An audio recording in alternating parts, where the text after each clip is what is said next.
Hi hello నమస్తే. నేను journalist Sai. నిన్న రాహుల్ గాంధీ గారు వచ్చారు రాష్ట్రానికి. మీటింగ్ జరిగింది కదా, డీసీసీ అధ్యక్షుల సమావేశంలో వీళ్ళందరూ కూర్చున్నారు. వాళ్ళెవరు కింద కూర్చోబెట్టారు? మరి వాళ్ళెవరు? వీళ్ళకి స్పెషల్, వాళ్ళకి స్పెషల్ ఏంటి అంటే, వీళ్ళైతే కుర్చీలో కూర్చొని వాళ్ళ కింద కూర్చోవాలా?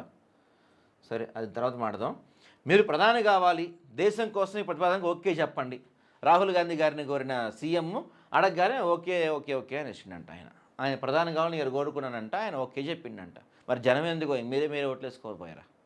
మరి వచ్చారు కదా రాహుల్ గాంధీ గారు, అడిగారా రాహుల్ గాంధీ గారు మీరు ఏంది సార్ కథ అని? పోనీ రాహుల్ గాంధీ గారు మీరు అడిగారా? ఏంది వెలిమెట్లలో 1000 ఇళ్ళు కూల్చేశారు, 5,000 కోట్లు పెట్టి మూసి విగ్రహం కడుతున్నారంటే మీరు ఏంది కథ అని అడిగారా మీరేమన్నా రాహుల్ గాంధీ గారిని?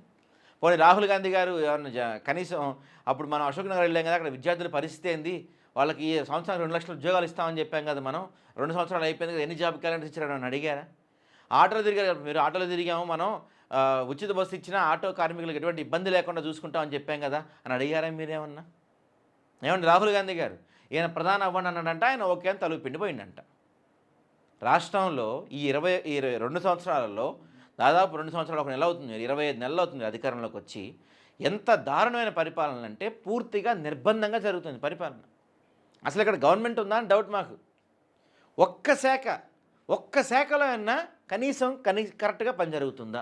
విద్యాశాఖ, వైద్య శాఖ, మీరు ఏ శాఖ పైన తీసుకోండి, సెటిల్మెంట్లు, దందాలు, ఇచ్చుకో దాచుకో పంచుకో దోచుకో, ఇది తప్ప ఒక్క శాఖలో అయినా కరెక్ట్గా పని జరుగుతుంది తెలంగాణలో?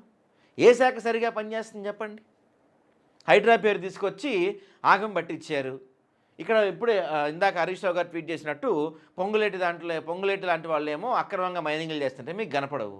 అదే పేదలు మాత్రం ఒక చిన్న గుడిసె కట్టుకున్నా మాత్రం పెద్ద పెద్ద బుల్డోజర్లు తీసుకెళ్ళి శనివారం తీసుకెళ్ళి పడేస్తూ ఉంటారు. మరి ఇవన్నీ అడగాలి కదా రాహుల్ గాంధీ గారు. సానుకూలంగా స్పందించిన రాహుల్ అంట మోదీపై యుద్ధానికి సిద్ధమంటూ ప్రకటన. తెలంగాణ ఆంధ్రప్రదేశ్ డీసీసీ అధ్యక్షుల సమావేశం ఆసక్తికర పరిణామం. చప్పట్లతో మార్మోగిన సమావేశం మందిరం. రేవంత్ శక్తిమంతుడు అంటూ రాహుల్ ప్రశంస. బీసీ రిజర్వేషన్పై ప్రైవేట్ బిల్లుకు సుముఖం. చాలా గ్రేట్ అండి. చప్పట్లు కొట్టండి ఎవరన్నా, మీరు కూడా చప్పట్లు కొట్టండి చూస్తున్న వాళ్ళంతా కూడా. ఎందుకంటే ఈయన అడిగిరంట మీరు ప్రధాని అవుతారని, ఆయన ఓకే అన్నాడంట, అందుకని మొత్తం చప్పట్లు కొట్టారంట. ఎందుకు మీరు అంటే ఏం సాధించారని ప్రధాని అవుతారు ఆయన? మీరు కానీ ఏం చేశారండి మీరు? 2 ప్రైవేట్ బిల్స్ పెట్టారు, ఏం పెడతారు? ప్రైవేట్ బిల్ పెడతానికి సుముఖం అన్నారు. ఏంటా బిల్లు? బీసీలకి 42% రిజర్వేషన్లు చట్టసభలో కల్పించాలని ఒక బిల్లు, బీసీలకి విద్యా ఉద్యోగాల రిజర్వేషన్ కల్పించాలని ఇంకో బిల్లు. కొలగడన చేశారు, డెడికేషన్ కమిషన్ పెట్టి ఒక కొలగడన చేశారు. ఏమైంది అది? వెంటనే స్థానిక సంస్థల ఎన్నికల్లో, సర్పంచ్ ఎన్నికల్లో, మున్సిపల్ ఎలక్షన్స్లో ప్రతి ఎన్నికల్లో 40% రిజర్వేషన్ పెడతామని చెప్పారు. ఢిల్లీలో, అది కూడా మీరు పెట్టింది కాదు, బీసీ నాయకులు జాజుల్ శ్రీనివాస్ పెట్టిన ఒక సభ ఢిల్లీలో జరిగింది. ఆ ఢిల్లీలో జరిగిన సభలో మీరందరూ పోయి ఊరికి అక్కడ కేకులు తిని వచ్చి జస్ట్ చేతులు ఊపుకొని వచ్చేసారు. తర్వాత ఏం జరిగింది? ఆ తర్వాత ఇప్పటివరకు 2 సార్లు పార్లమెంట్ సమావేశాలు జరిగినాయి. తర్వాత ఏ విషయాల గురించి మీ దొంగ ఓట్ల గురించో వాటి గురించో పెద్ద ఎత్తున ఓటు అధికార యాత్ర ఇవని చెప్పి వాటి గురించి మీరు పార్లమెంట్లో చర్చ చేశారు. కానీ తెలంగాణ ప్రభుత్వం ఒక అత్యంత అద్భుతమైన పని చేసింది. కులగణన చేపట్టింది. దేశ చరిత్రలో మొదటిసారి కులగణన చేపట్టింది. బీసీలకు 40% రిజర్వేషన్ ఇస్తా అని చెప్పింది.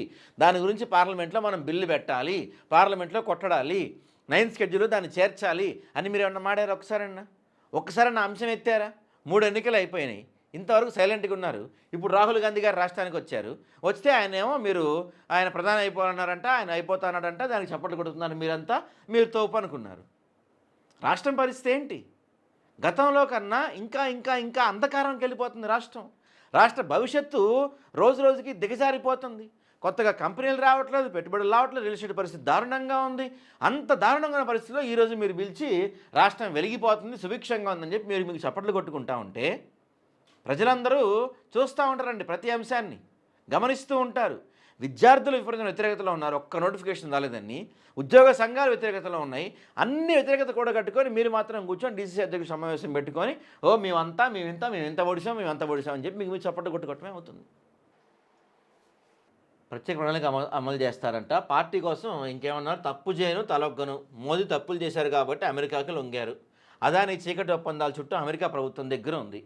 విద్వేషంతో గెలవాలని బీజేపీ ప్రయత్నం. కాంగ్రెస్ అన్ని మతాల అభయహస్తం. పార్టీ కోసం పనిచేస్తే ఎమ్మెల్యే టికెట్ ఇంటికి వస్తుంది. పార్టీ కోసం పనిచేస్తే వస్తుందా, లేకపోతే డబ్బు? మీరు నిజంగా చెప్పండి, ఈ వీడియో చూస్తున్న వాళ్ళు ఎవరైనా సరే, కాంగ్రెస్ పార్టీలో కష్టపడి పనిచేసిన వాళ్ళకి ఎంతమంది టికెట్లు వచ్చినాయి, బ్యాగులు పంపిన వాళ్ళకి టికెట్లు ఎంతమందికి వచ్చినాయి?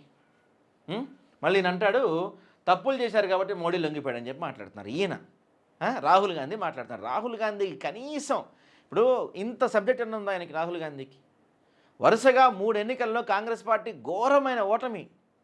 యూపీఏ కూటమి నుంచి మీరు పేరు మార్చుకున్నారు ఇండియా కూటమి అని చెప్పి. అయినప్పటికీ కూడా 2014 నుంచి వరుసగా 3 ఎన్నికల్లో మీరు ఘోరంగా ఓడిపోతూనే ఉన్నప్పటికీ కూడా రాహుల్ గాంధీ ఇంతన్న మార్చగలిగాడా? రాహుల్ గాంధీ వల్ల ఒక్క రాష్ట్రంలో అన్న మీరు గెలవగలిగారు కనీసం? ఒక్క రాష్ట్రంలో అన్న పలానా రాష్ట్రంలో రాహుల్ గాంధీలు ప్రచారం చేశాడు, అక్కడ మొత్తం రాష్ట్రం మేము గెలిచేసామని చెప్పి ఒక్క రాష్ట్రమైనా ఉందా?